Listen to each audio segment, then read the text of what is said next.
I really believe for some reason the Lord chose to save me so I can speak this message to tell people, hey, there is a prophetic warning coming out of Christianity in the Middle East to Big Eva, that Islam is the judgment of God. This is my prophetic warning to the West. Islam will be the judgment of God on the West and America if it chooses to abandon Christianity for the sake of liberalism.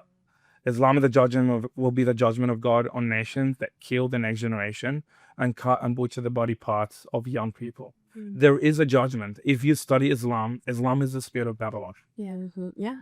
Islam is the literal, you're the expert on that, Pastor Mark.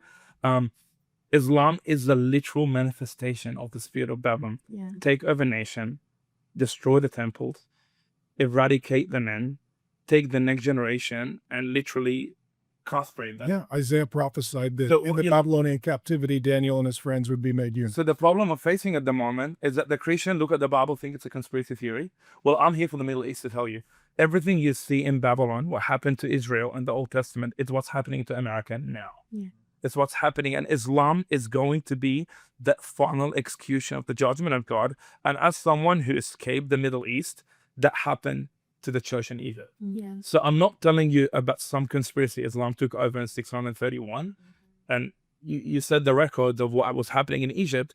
And what's happening in America at the moment is exactly what happened to the Christian world of Egypt in 631. And if Egypt was 600 years Christian, what makes you think America that was what, 250 years? 50 years, yeah. What makes you think you can escape the cycle Yeah. of the judgment of God? And my personal testimony, the reason I'm very passionate about it, is that before we came to Australia, my dad was a pastor, so I'm a second generation pastor, converted a particular Muslim woman from Islam to Christianity.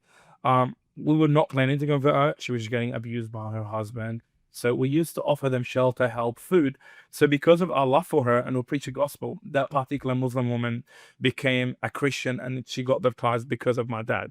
What we didn't know at the time, before we came to Australia, is that her husband was part of Muslim Brotherhood, which is like the Hamas of Egypt. In fact, Hamas was founded by Muslim Brotherhood. They're the initial founder. They're a very big, sophisticated, smart Islamic terrorist group. They're operating across America. They're already here, actually.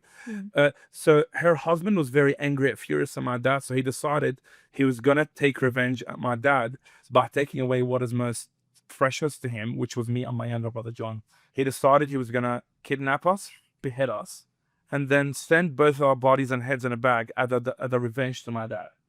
He got two Muslim Brotherhood men, and they have done this a lot of times, like what we saw on October 7th. They orchestrated and made a plan to come to our house 7 a.m. in the morning as me and my younger brother John were coming downstairs to go to school. They came to kidnap both of us. Every day we used to go to school on a yellow bus at 7 a.m. So as they came to kidnap me and my younger brother to cut our heads off, both of the three of them, the two Muslim Brotherhood men and the ringleader, they all froze and they could not move at all. Supernaturally. Yeah. They froze and they could not move at all until me and my younger brother John, we went to the bus. The yellow bus drove to the end of the street and disappeared. And the moment the bus disappeared, the three Muslim Brotherhood men just started to move again. That guy was so confused. He was very furious and angry. So he came again the week after and he got two other Muslim Brotherhood men to execute the exact same plan. He was going to take revenge on my dad by beheading me and my younger brother. And they come again the week after, and as me and my younger brother John were about to go to school, him and the two other Muslim Brotherhood men, they felt a power and a force, take their hand, put it behind their head, and they froze and they could not move at all. They froze and they could not move at all until me and my younger brother John went to the bus. The bus drove to the end of the street and it disappeared. And the moment it disappeared, they started to move again. See, we didn't know this was happening. If I knew this was happening, I wouldn't be going to school that day. I'd be like, Mom, can I please not go to school? Someone must have beheaded me. I think she would have said, no problem, I understand. I would have a day off. Amazing. No, but the reason we know this is happening is because this Muslim Brotherhood man came to my family, to my dad, a few weeks later and said to him, your God saved you and your family and your children from my evil and wicked hand. He became a Christian. He got baptized. And now, and his whole entire family are Christians. So I really believe God protected us from the Islam world so that we can preach to you. I really believe for some reason the Lord chose to save me so I can speak this message to tell people, hey, there is a prophetic warning coming out of Christianity in the Middle East to Big Eva, that Islam is the judgment of God that the four major churches of the ancient world, the Church of Jerusalem, the Church of Alexandria, the Church of Constantinople, the Church of Antioch, all of them do not exist anymore because of the judgment of God. And that can happen to America. Thank you for being courageous enough to do that. Yeah. And I hope that it means even more coming from you guys to hear, like for people listening, to be courageous, to pick up your sword, because we have this problem in America where everyone complains, right? The liberals complain, but they don't leave. We wish they would. Yeah. And the conservatives complain that, oh, the culture's against us. Everything is so hard. We're being persecuted.